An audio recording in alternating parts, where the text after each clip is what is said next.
பாஜக முன்னாள் தலைவர் அண்ணாமலை செய்தியாளர்களை சந்தித்து வருகிறார். நேரலை காட்சிகள். ஏன் புரட்சி தலைவர் டாக்டர் எம்ஜிஆர் ஐயா பேர் இல்ல? கருணாநிதி அவர்களை விட சமகால அரசியல்ல இவரும் முதலமைச்சராக இருந்திருக்கிறார், மக்கள் நல்லது பண்ணிருக்காங்க. அதனால இந்த ஜிஓவே உங்களுடைய தலைவர்களை ப்ரொமோட் பண்றதுக்காக ஒரு ஜிஓ வச்சிருக்கிறீங்க. அதே போல பட்டியல் சமுதாயத்துல பிறந்து பெரிய தலைவர்களாக யாரு பேர் இல்லையே? ரட்டமலை சீனிவாசன் ஐயா பேர் இல்ல, எம் சி ராஜா ஐயா பேர் இல்ல, யாரு பேர் இல்லையே? ஏன் இல்ல? முத்துராமலிங்க தேவர் ஐயாவை இன்னுமே ஜாதி தலைவராக பார்த்துக் கொண்டிருக்கின்றார்களா தமிழகத்தினுடைய அரசு? அதனால் எந்த பெருந்தலைவர்களுடைய பேருமே இல்ல, முக்கியமான தலைவர்கள் பேர் இல்ல.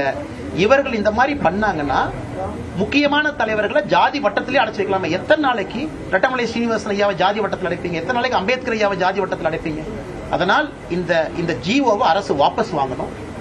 எல்லோருக்கும் அவர்கள் பிடித்த பெயரை வெறுப்பதற்கு உரிமை இருக்கிறது. இந்த மாதிரி ஜிஓ பேட்டத்தை போட்டு தான் பெரிய தலைவர்களை மறுபடியும் ஜாதி வட்டத்தில் அடைச்சுக்கிட்டே இருக்கிறீங்க. தயவு செஞ்சு மறுபடியும் தமிழகத்தை இந்த ஜாதி வட்டத்தில் அடைக்காம பொது பெயர்களை, எல்லோரும் பொது பெயர்கள் தான்.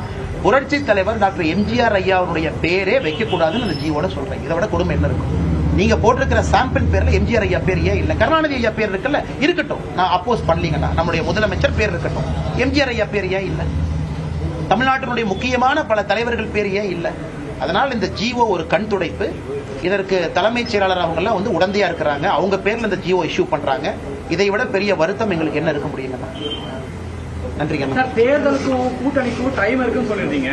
ஆனா நேற்று நடைபெற்ற அதிமுக பரப்புரை கூட்டத்தில் தாவேகா கொடி பறந்ததுக்கு கூட்டணி பிள்ளையார் சுழின்னு சொல்லியிருந்தபடி அந்த பிள்ளையார் சுழி பாஜக கூட்டங்களை பிரதிபலிக்க வாய்ப்பு இருக்கா? அண்ணே, நான் தேசிய ஜனநாயக கூட்டணியினுடைய தலைவர் நான் கிடையாதுங்கன்னா, நான் முதலமைச்சர் வேட்பாளர் இல்லைங்கன்னா. அதனால் சம்பந்தப்பட்டவர்கள் இதை பத்தி பேசுவாங்க. நீங்க கிட்ட சொன்னதுக்கு பொதுப்படையான கருத்து நான் சொல்லியிருக்கிறேங்கன்னா, மாநில தலைவர் நயினார் நாகேந்திரன் அண்ணங்கிட்ட அதை கேளுங்க, அல்லது எடப்பாடி அண்ணங்கிட்ட கேளுங்க. என்னை பொறுத்தவரை தேர்தலுக்கு இன்னும் காலம் இருக்கிறது, பொறுத்திருக்கும். அண்ணா இல்லைங்கண்ணா, அண்ணா எனக்கும் இந்த குடும்பத்திற்கும் 2009 தொடர்பு இருக்குங்கண்ணா. அரசியல் நான் வர்றதுக்கு முன்னாடி அந்த குடும்பத்தோடு எனக்கு தொடர்பு. குறிப்பாக கேப்டன் ஐயா ஒரு பெரிய மனிதர், அரசியல்ல ஒரு புரட்சி ஏற்படுத்தவங்க. 2009 லோக்சபா தேர்தலையே நான் கேப்டன் ஐயாவை அருகில் இருந்து பார்த்திருக்கேங்கண்ணா. சுதீஷ் அண்ணங்கிட்ட அன்னையிலிருந்து எனக்கு நட்பு இருக்கு. 2009 நினைக்கிறதுல 16 ஆண்டுகள் சுதீஷ் அண்ணன் பக்கத்துல பார்த்திருக்கேன், தூரத்துல பார்த்திருக்கேன். மேடம் பிரேமலதா விஜயகாந்த் அவர்கள் மீது மிகப்பெரிய அன்பு நான் வச்சிருக்கிறேன். அதனால் இந்த குடும்பத்துல எப்பொழுதும் நட்பு இருக்கக்கூடிய ஒரு மனிதனாக, இந்த குடும்பத்தை மதிக்கக்கூடியவனாக, கேப்டன் ஐயாவுடைய புகழை கிடைக்கின்ற வாய்ப்பை பயன்படுத்தி பாடக்கூடிய ஒரு மனிதனாக வந்திருக்கின்றேன். அதே நேரத்தில் பாரதிய ஜனதா கட்சியினுடைய தொண்டனாகவும் அரசியல் பேசுவதற்காக வரலீங்கன்னா, இந்த குடும்பத்தின் மீது இருக்கக்கூடிய மரியாதைக்காக வந்திருக்கேன். நன்றிங்கண்ணா. தேங்க்யூ அண்ணா.